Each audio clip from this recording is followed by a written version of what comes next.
네, 조합원 여러분들 안녕하십니까? 제16대 노동조합에서 교육미디어 국장을 맡고 있는 김세진입니다. 26일, 29일 교육이 두 차례가 있는데요. 그 교육 기간 동안 제가 담당하고 있는 내용은 임금 협상에 대한 요약 설명을 하고자 합니다.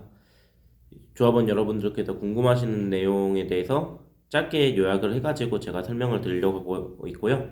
그 나머지 부분 또 더 자세하게 알고 싶으신 분들에 대해서는 여기 저희 55분짜리 교육 영상이 있습니다. 그 영상을 참고해 주시면 될 것 같습니다. 그러면 26일, 29일 하루 동안 노동조합 교육 잘 받으시기 바라면서 교육 시작하도록 하겠습니다. 네, 임금 협상 결과에 대한 요약 설명입니다. 먼저 PPT를 그렇게 많이 공들이지는 못했는데요. 그래도 핵심적인 내용들 기준으로 제가 한번 말씀드리도록 하겠습니다. 예, 교육 계기입니다. 앞에서 말씀드린 거와 같이 임금 협상 총투표 결과에 대해서는 85%의 찬성이 있었습니다. 하지만 결과에 대한 의문이 좀 남고 여러분들께서 좀 임금 협상이 어떻게 진행되는지 그리고 어떤 방법으로 재원과 한도가 계산이 되는지를 조금 더 알고 계시면 이번의 결과에 대해서 조금 더 이해가 빠르실 것 같아가지고 설명을 드립니다. 즉 오해를 해소하고자 짧게 교육 영상으로 제작 및 배포하였으며 임금 협상에 대해서 조금 더 진행 과정을 알고 싶으신 분들께서는 55분짜리 영상 올라간 게 있습니다. 그걸 내용을 확인해 주시면 될 것 같습니다. 교육 방식은 어떻게 하냐에 따른 내용입니다. Q&A식처럼 설명하는 방법으로 한번 진행하려고 합니다. 먼저 무엇을 잘했는가에 대한 내용입니다. 가장 먼저 인상 가능한 재원 중에서는 상급 이하의 몫을 최대로 가져왔습니다. 인상 가능한 재원 중 86%를 확보했으면서 하호 상박이 명목으로서 2급 이상의 재원을 상급 이하에게 배분했습니다. 하호 상박을 하기 위해서 그리고 앞으로 미래에 계속 근로할 조합원분들께서 더 열심히 직장을 다닐 수 있도록 2급 이상에서 좀 일정 부분을 양보를 해가지고 저희가 얻을 수 있는 성과를 가져왔습니다. 네, 초기 사측안입니다. 예, 종인건비는 기재부에서 1.7%를 나눠주는 것을 기준으로 했기 때문에 사측에서도 당연히 정률로 배분하자라는 의견을 가져갔고요. 그래가지고 남아있는 재원에서 1.23%를 우리가 다 같이 배분할 수 있다라는 내용으로 1.23% 전직급 정률 배분을 주장했지만은 노동조합에서는 반대했습니다.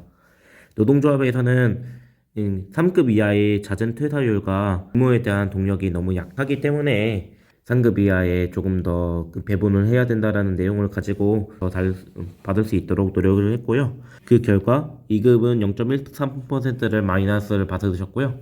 그 다음에 상급에서는 나머지 0.07, 0.12, 0.24, 0.29%의 정률을 조금 더 받아왔습니다. 6급, 5급 직원분들의 퇴사율이 너무 높다 보니까 좀 더 배분을 한 내용이고요. 절대 상급, 4급을 줄여가지고 인상한 게 아니라는 점 꼭 말씀드리고 싶었습니다. 네, 두 번째로는 기본급 인상에 집중했다는 점 말씀드립니다. 일회성 일시금이 이번에 많이 적게 나왔을 텐데요. 그 부분은 연말에 자녀 일시금이 있을 텐데요. 그 시간의 수당을 다 달지 못했거나 자격근로 수당이 좀 남았던 부분에 대해서는 3급 이하에게만 배분됩니다. 기존에 1급 이하 전 직원들한테 다 배분했던 점에서 차이가 있는데요. 올해는 3급 이하만 배분 받을 수 있도록 저희가 좀 노력한 부분이 있었습니다. 예, 그렇기 때문에 일시금에 대해서는 뭐 연말에 정말 남은 금액에 대해서만 일시금 배분한다는 점 말씀드리면서요. 기본급을 왜 인상을 해야 되냐? 기본급은 장기적 복리를 누릴 수가 있습니다. 예, 기본급을 오른다는 거는 모든 평균 임금에 다 영향을 줄 수가 있는데요. 예를 들어서 시간의 근무 수당을 받는다고 했을 때 중식 보조비를 올린다고 시간의 근무 수당이 올라가진 않습니다. 그렇기 때문에 저희는 뭐 기본급 인상에만 최대한 집중을 했다라는 거 말씀드립니다. 방금 앞에서 설명을 들었지만 중식 보조비는 당장에 세제 혜택이 20만 원까지 있는 거는 저희도 알고 있습니다. 하지만 당장의 세제 혜택이 그렇게 크진 않았습니다. 그보다는 독립성인 기본 임금이 올라간다는 것이 더 중요했기 때문에 이번에는 중식보조비를 올리는 대신 기본급 인상에 더욱더 집중을 했고요. 더 기회가 되거나 재원이 좀 남는 등의 이슈로서 중식보조비를 늘릴 수가 있다고 하면 저희도 그 부분 고려해가지고 늘릴 계획에는 향후에 있다는 거 말씀드리겠습니다. 네, 세 번째로 총인건비 계산 항목에서 제외된 내용이 있습니다. 앞으로 가족수당 계산은 총인건비 계산의 항목에서 제외가 됩니다. 기존의 공무원 가족수당이 인상됐다는 것을 확인했을 겁니다. 하지만 저희는 섣불리 올릴 수 없었던 이유는 총인건비 계산에서 포함이 되어 있기 때문이었습니다. 그러다가 중반에서 후반 임금단체 협약이 진행될 때쯤 앞으로 가족수당 계산이 총인건비 계산에서 제외가 될 수 있다는 내용을 확인하고 공무원 수준으로 인상하는 것을 반영하자라는 내용을 노동조합에서 요구를 했고요. 그렇게 2024년도부터 적용할 예정입니다. 해외 근무 보조금 계산도 또한 총인건비 계산에서 제외가 되었습니다. 저희가 EPS 주재원이 있고 해외 동경에서 근무하시는 분도 계십니다. 그 전까지는 해외 근무 보조금이 많이 들기 때문에 이 부분을 많이 고려를 했었었는데요. 하지만 앞으로는 총인건비 계산에서 빠지다 보니까 근무하는 여건이랑 EPS에서 외국 인력 도입을 해서 근무하시는 분들이 인원이 늘어나도 저희 총인건비 잠식에서는 아주 많은 이야기가 되었다는 거 알려드리겠습니다. 예.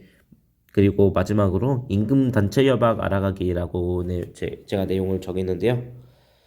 임금 단체 협약을 하기에는 너무 복잡한 임금 구조가 저희는 많습니다. 그래가지고 여기에서 생기는 문제가 있고 오해가 있었던 것으로 제가 알고 있습니다. 그런 오해를 풀고 조금 임금 구조에 대해서 살짝 알아가는 시간을 가지도록 하겠습니다. 총인건비 2023년도 기재부 가이드라인은 1.7%입니다. 이거를 초과할 수가 없습니다. 초과 시에는 차년도 정보 경평에서 3점이 감점됩니다. 이 부분은 조금 넘고 많이 넘고의 문제가 아닙니다. 100원이라도 넘으면 3점을 아예 받을 수 없는 0점이 됩니다. 그렇기 때문에 노사가 이 부분을 잘 조율을 해야 되는 부분이 있습니다. 1.7%에 대해서는 2023년도 총인건비 빼기 2022년도 총인건비 나누기 전년도 총인건비, 그러니까 2022년도 총인건비를 나눈 계산입니다. 차익이 분명 1.7%가 생겼는데 왜 이게 1.7% 온전히 저희가 다 가져가지 못하느냐에 대해서 더 다음 장에서 설명드리도록 하겠습니다. 네, 총인건비 그 퍼센트를 설명할 때 저희가 제외해서 계산한 항목을 말씀드립니다. 첫 번째로 호봉승급분인데요. 네, 이거는 전 집행부를 이어가지고 저희도 계속 이렇게 주장을 하고 있는 부분인데요. 호봉승급분은 올해 총인건비에서 오르는 부분이 아니다. 이거는 자연적으로 호봉이 인상되는 부분이기 때문에 이 부분을 빼고 계산을 해서 퍼센트를 안내를 드렸습니다. 호봉승급분 같은 경우에는 매년 4만원에서 6만원 사이가 오르는 걸로 평균적으로 나와 있는데요. 이 부분을 반영을 한다면 저희는 매년 1.7% 이상이 올랐겠죠. 오르는 내용으로 다 들어갈 겁니다. 예, 오르는 내용으로 들어갔기 때문에 과거에 저희 임금 인상이 매우 적게 오른 경우가 많았습니다. 하지만 이 부분은 자연적으로 생기는 거고 저희 보수 규정에 따라 가지고 호봉이 오른다라는 내용 때문에 오르는 거지, 기재부에서 1.7% 가이드를 주던 다른 2.5% 가이드를 주던 그거를 반영한 값이 아니기 때문에 이 부분을 제외하는 걸로 말씀드렸습니다. 호봉 승급분을 포함해 가지고 말씀드리자면 한 3%를 살짝 넘는 그런 수치가 될 텐데요. 그렇다면 기재부에서 1.7% 가이드를 준 내용이랑 사뭇 달라지는 내용이 되기 때문에 앞뒤가 좀 안 맞을 수 있어가지고 이 부분을 제외하고 말씀드렸습니다. 자연적으로 올릴 수 있는 거랑 기본적으로 저희가 임금 단체 협약을 통해 가지고 올릴 수 있는 부분이랑은 구분해야 된다는 생각을 들어가지고 이렇게 말씀드립니다. 두 번째로 일시금입니다. 연말 자녀분은 무조건 생깁니다. 시간에 자녀분이 생길 거고요. 자격근로수당 자녀분이 생깁니다. 시간을 놓쳐가지고 못 하시는 분들이 계세요. 그 부분은 없어지는 게 아니고요. 저희가 연말에 남는 금액으로서 전 조합원 평균적으로 다 나눠 먹을 수 있고요. 자격근로수당에 대한 자녀분도 남게 된다면 또 이 부분도 상급 이하에서 나눠 먹게 되는데요. 특히나 이번 임금 협상에서는 상급 이하에서만 이런 일시금을 나눠 먹을 수 있도록 협상을 했다라는 게 중요한 포인트입니다. 그 전까지는 저희 사측과 조합원 신분인 상급 이하와 다 같이 나눠 먹었거든요. 이번 협상에서는 3급 이하에서만 배분하기로 협약을 했습니다. 1.7%를 다 올리지 못하는가라는 내용에 대해서 설명을 드리겠습니다. 여기 나와 있는 내용보다 더 많은 내용이 있지만은 간략하게 이해할 수 있도록 대표적인 내용을 한번 가지고 왔습니다. 첫 번째로 신입사원의 호봉인데요. 비단 신입사원이 뿐만이 아니고 저희가 처음에 시작을 다 신입사원으로 했었잖아요. 그때 호봉을 측정을 하게 될 겁니다. 당연히 뭐 경력이 있다면 1호봉이 아니고 2호봉, 3호봉, 뭐 많게는 11호봉, 12호봉 이렇게까지 될 텐데요. 그런데 정원을 따올 때는 경력을 따져가지고 몇 호봉이 될 거다라는 내용을 따지지 않습니다. 다 1호봉으로만 매겨요. 그래가지고 그 호봉에 대해서는 입사를 하고 난 후에 몇 호봉이다라는 거를 결론이 나오는데요. 그렇다면 그 호봉을 계산을 해주냐?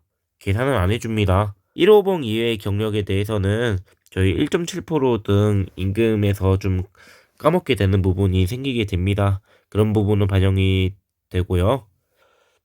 결국에 누적을 해가지고 반영이 되다 보니까 조금씩 잠식해 먹는 부분이 있습니다. 두 번째로는 퇴직자분들의 연차 수당 지급분인데요. 공로연수로 들어가게 되면 휴가가 뭐 일부 남거나 혹은 근무를 하시다가 중간에 퇴사하시는 분들의 휴가가 남으면 그걸 또 연차 수당으로 지급을 해줘야 됩니다. 그 부분에서 많이 빼먹게 되고요. 휴일 근로 저번에 공인중개사처럼 재원이 부족해가지고 인건비를 조달할 때 여기 1.7% 인상분에서 어느 일정 부분 가져가게 됩니다. 이 밖에 여러 가지 고려할 사항이 다수 존재하는데요. 그것이 너무 불규칙적이다 보니까 올리는 거에 대해서 많이 한계를 가지고 있습니다. 그래가지고 기존에는 뭐 임금 피크제 재원 같은 걸로 활용을 했었는데요.